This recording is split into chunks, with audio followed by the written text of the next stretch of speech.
And so this is the task of Judah. This is the task of Judah and of Joseph.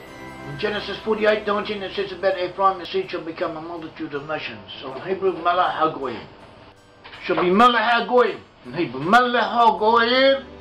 Translated as fullness of the nations. But it may also be understood to mean his seeds will be involved with the fullness of the nations.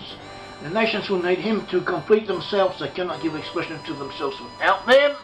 He will rule over them. This is an aspect of Ephraim. This is an aspect of Joseph in general. Today the primary force of Joseph is Manasseh, is the USA.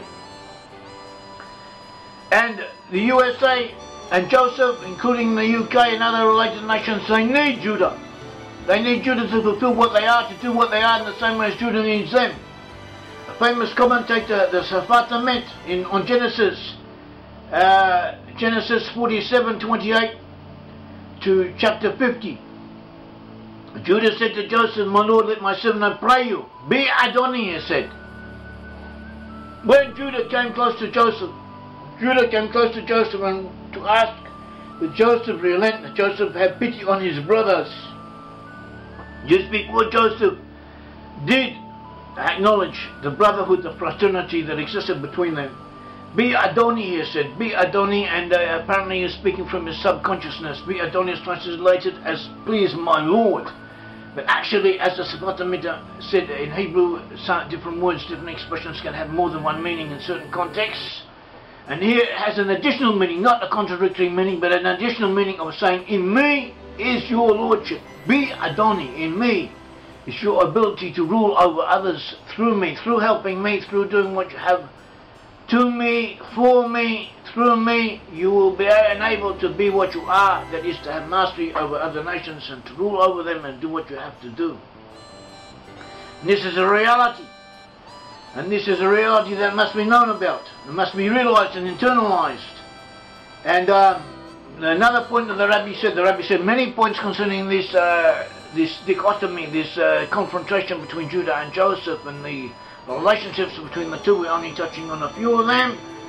And one of the points that the Rabbi said concerning Joseph is connected with the breastplate of the high priest in the temple service.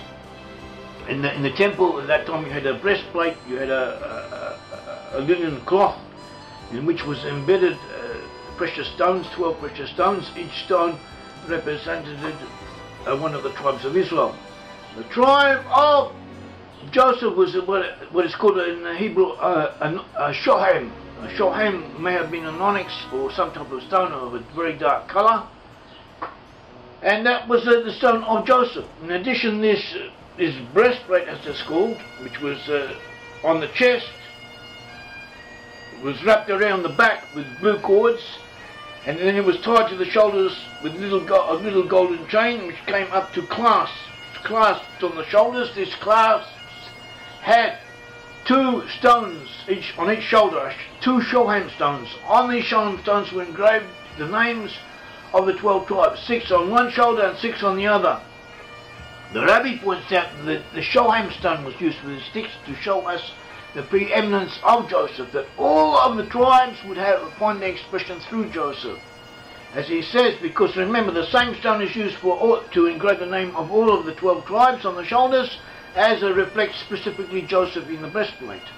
And the Rabbi says the main point of the memorial stone of the different tribes in the breastplate of the high priest concerns Joseph, and that is why on the ephod, the shoulder piece of the high priest, the ephod, the breastplate connected to the shoulder piece, the katef, there was only the shohem, which is the stone of Joseph. The stone of Joseph was the shohem, and was on the breastplate, and also was on the shoulders, connecting all of the 12 tribes. By means of the stone of Joseph, all the 12 tribes are unified as their roots. So this is what we have to take into account. These are principles that we have to internalize and realize. We have another point that the Rebbe, the Safat Emet, said is that the general principles of the source of redemption is an aspect of Joseph, which is the unification of the individuals in the generality. In truth, through Joseph are the 70 Israelites linked to the patriarchs. We get back to our fathers through knowing who Joseph is. It also says the future redemption requires that the power of Joseph be present in the generality of all of Israel. He says that all Israel must partake of the qualities of Joseph. I have another, Rabbi Chaim Dinovich, also pointed out that ever since the division between Joseph and Judah, Judah has gone down. Judah has lost some of its abilities to function on the world scene. And therefore, Judah needs the power of Joseph, needs the power of Joseph to come back to being what it once was or what it should have been, to act as it is. Judah, in order to be Judah, needs input from Joseph, in the same way as Joseph needs input from Judah. We must realize this, we must take it into consideration and do what we can to forward it.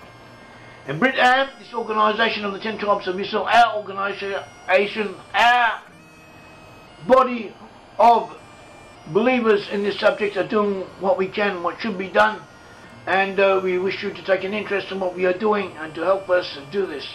May God bless all of you. Thank you very much. This is Yair Davidi on behalf of Brit Am movement of the 10 tribes of Israel. I've been speaking to you.